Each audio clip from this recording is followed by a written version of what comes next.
So in this video, we're going to be talking about the PS5 rumors because the PS5 rumors are heating up, and we know sometime in the very near future we are going to be getting the PS5, whether it's this year, next year, the year after, or the year after that. We are going to be getting the PS5 without a doubt. I know a lot of people in the industry were saying many years ago that we weren't going to be getting consoles. Consoles were dead in the water. But if you look at the current gen consoles, you look at the Xbox One, you look at the PS4, and you look at the Nintendo Switch, you can see that the gaming industry and dedicated gaming consoles are still very relevant and still doing very well. We have the PS4 at almost 80 million units. We have the, I think, Xbox One sitting somewhere in the area of 30 million something units. And now we have the Nintendo Switch out there sitting at about 15 million units. So you can see video game consoles do sell very well, and I think they're going to be relevant for quite some time. Will they ever die? I don't know if they'll ever die, but will we keep getting them? Yes, and at least for now, we are going to be getting a PS5. It wouldn't make any sense if Sony did not make a PS5. Even if Sony did not make the PS5, I guarantee you Xbox would make an Xbox something else or whatever, and then we would have the next generation. Either way, we're going to have more consoles in the near future is what I'm trying to say. So let's talk about these rumors coming out for the PS5, because let's face it, it's right around the corner, and this is probably about the time where a lot of these rumors start heating up, and it would only make sense that these rumors are going to start coming out. Now, a lot of the information that we got is from this website called Semi-Accurate. And Semi-Accurate is actually a website that got some things right in the past. For instance, they got the whole Tegra X1 deal with the Nintendo and the Nvidia thing right with the Nintendo Switch and that whole thing. So they did get that right. So some of their speculations are probably going to be right when it comes to the PS5. Now, I saw some of the stuff on Semi-Accurate, and I'm not going to talk about it. It's mostly just speculations, and most of it is specs. And when it comes to specs, I know some stuff about specs, but I don't know a whole bunch about specs. I can't talk in depth about specs as much as some other people on there. So there's some people that can really talk about like teraflops, talk about like the processor and things like that. I'm still much more skilled than a lot of other people out there. I know a lot about processors. I know some stuff about RAM, yada yada yada, graphics cards. So I know some stuff, but I'm still not as skilled as some other people. But I just wanted to talk about it. We don't really need to know the specs of the system anyway. That's really irrelevant when it comes to anything out there realistically, because all we need to know is what type of games are coming to these systems. That's really what these are about. Since these are game systems, what type of games are we going to be playing on these systems? It doesn't matter how much power. Once we see the games that are playing on them, and if we like the games, and if they look amazing, and if they're good, then we'll buy them. So specs are irrelevant, let's be honest. Now, to a tech nerd or to a geek, yes, you may want to know what's inside these boxes. You may need to look somewhere else on the internet because they do talk about specs of the new PS5. Again, these are just rumors on the upcoming PS5, so who knows if those are wrong. But most likely, a lot of those things that are being leaked are most likely right about the PS5. Now, we're in this weird situation where this generation, we started off really bad in 2013 with these underpowered systems. Nobody can really disagree that the systems that came out in 2013 were really underpowered. I know a lot of times PCs are much more powerful than consoles in the first place, but this is one generation where it felt like the consoles were way underpowered than what they really needed to be. If you look at 2013, a lot of games in 2013 couldn't even hit 1080p. Some games were playing at 720p, like Battlefield. Battlefield 4 was one game that played really bad. It couldn't hit a lot of 1080p, 60 frames per second, and that's pretty bad when we have a new console out there on the market that can't hit 1080p consistently.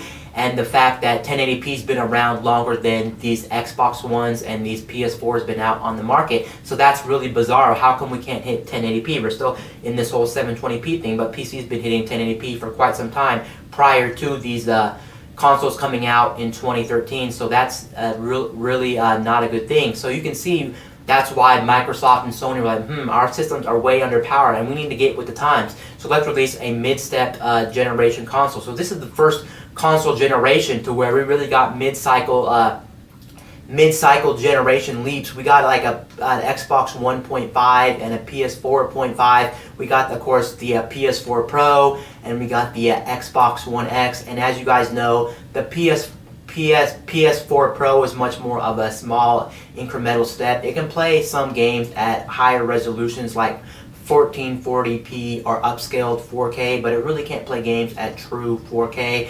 Now, if you look at the Xbox One X, the Xbox One X is a system that can play some games at true 4K, but then a lot of times it's still not powerful enough to where it can play every game at true 4K. A lot of games are still being upscaled on that system, and a lot of games just can't fully play at full 4K. So it's most likely we are still going to see next generation systems. So let's talk about the PS5. Why do I think the PS5 is going to be? I think it's going to be much more of a 4K system. I know that kind of doesn't make sense, or it doesn't really sound right. It sounds kind of weird, more 4K, but what much could they really do after they release the whole PS4 Pro? I think if they did not release the PS4 Pro, then we would have seen 4K come out and be a bang. But now that we have 4K, even upscaled 4K in a lot of situations, especially on the PS4 Pro, I don't know what they're going to offer to the consumer. And this semi-accurate, I do know for a factor, is claiming that we might see this PS5 coming out in 2018, but I'm with every single person on the internet, or 99% of people keep saying it's not coming in 2018. I don't think it's coming in 2018 at all. If you look at the PS4 Pro, the PS4 Pro is not even 2 years old, and the Xbox One X just came out. Overall, I think we're still stuck in this really weird situation where we have these half-step generation consoles, and they can't release these, and they just made a God of War PS4 Pro, so you can see they're still trying to market the heck out of the PS4 Pro. So why would they want to come out with a PS5 this year and then upset a lot of people? A lot of people would be upset. They're spending what, $400 for the PS4 Pro, and then Sony comes out at E3 and says, let's release the PS5. The PS5 sounds like a good idea, even though we already have around 80 million PS5s out there on the market. So let's put the PS5 out there, and it's going to be dead in the water, and we'll piss off a lot of dedicated hardcore Sony fans, and they may not trust us in the future, because if we do that, then they might not buy any of our hardware because they can't trust our practices. Our practices are bad. So that really makes sense. So I can see them not releasing it in 2018. They need to wait more years. I can see it late 2019. I still think maybe late 2019 may still be slightly early, but definitely by 2020 or 2021, most likely we're going to have the PS5. By that point, the system would have already been out for a while, and you have to remember as well, the PS4 Pro and the Xbox One X are only mid-cycle consoles, so they're only a half step up. And since they're only a half step up, even by 2021, people will be kind of tired of the PS4, and that by that point it will be very old. So it would make sense by late 2019 or 2020, 2021, people will be ready for another console. And right now, why do we need another console on the market? Think about it. There's really no reason we need another console on the market, because these play 4K or semi 4K, upscaled 4K like I like to call it. What can they really offer to the consumer? Right now, we're also stuck in a bad situation to where they don't need to really sell us on another console unless they have some amazing feature. I can see them coming out with another system if they can justify something amazing that they need to put in these systems. If Sony's going to put something amazing in the PS5, I can see them coming out with the PS5 as quick as possible. I still don't think 2018, because that's still going to be kind of a stab in the back to consumers, especially the consumers who bought the PS4 Pro. But I don't know what they're going to put, because graphics at this point in time are pretty much almost to the point to where they're getting irrelevant. It's not the same graphical improvement from like the PS1 to the PS2 to the PS2 to the PS3, or from the NES to the Super NES to the N64. Graphics are really becoming irrelevant, and if you don't have anything to show and the games don't look much more amazing than they already do on these systems that are somewhat 4K, then there's really no point to release these systems at all. I think you should just wait and sit back and see when you need to release these, and just keep milking the PS4. There's no reason not to milk the PS4 brand for a couple more years until we get those. Honestly, if you were to ask me which company is going to release a next-gen system first, I think it's still going to be Microsoft. Now, I know a lot of people you're going to say, doesn't Microsoft already have the Xbox One X? The Xbox One X came out in late 2017, so it just came out last November. That is true, and that system actually does kind of feel like a next-gen system. If you look at how much power the Xbox One X has, it kind of does feel like a next generation system. But even so, I still think Microsoft may want to actually kick off the next generation, even though they already have the Xbox One X out. In about 3 to 4 years, I can see them coming out with like an Xbox 2 or an Xbox whatever they want to call it, just because if you look at their sales numbers are not doing well. They're only sitting at 30 some million units compared to Sony's about close to 80 million PS4s on the market. So I can see they may want to kickstart the next generation first, but who knows? Sony may actually end up starting the next generation sooner before Microsoft even does, because Microsoft seems like they just really don't care about the whole Xbox brand at this point. They're doing some really weird, bizarre tactics. They don't have a lot of exclusives, and really their whole direction with it is kind of weird. It's weird with that whole thing. Now let's talk about some other things out. Semi-Accurate has mentioned that there are a lot of dev units going out to developers on the PS5. That could be true, and maybe they're just trying to get developers ready for when the PS5 launches. I don't know if that's necessarily true at all, because I still think too that's kind of bizarre too. When the PS4 is selling well, why would you want to get people? Why would you want to get these dev kits out to developers? So maybe that is false information that these dev kits are going out to developers on the whole PS5. But there could be dev kits out on the PS5. But apparently, like I said, from semi-accurate.com, they say that there's a lot of dev kits already out given to developers on the PS5.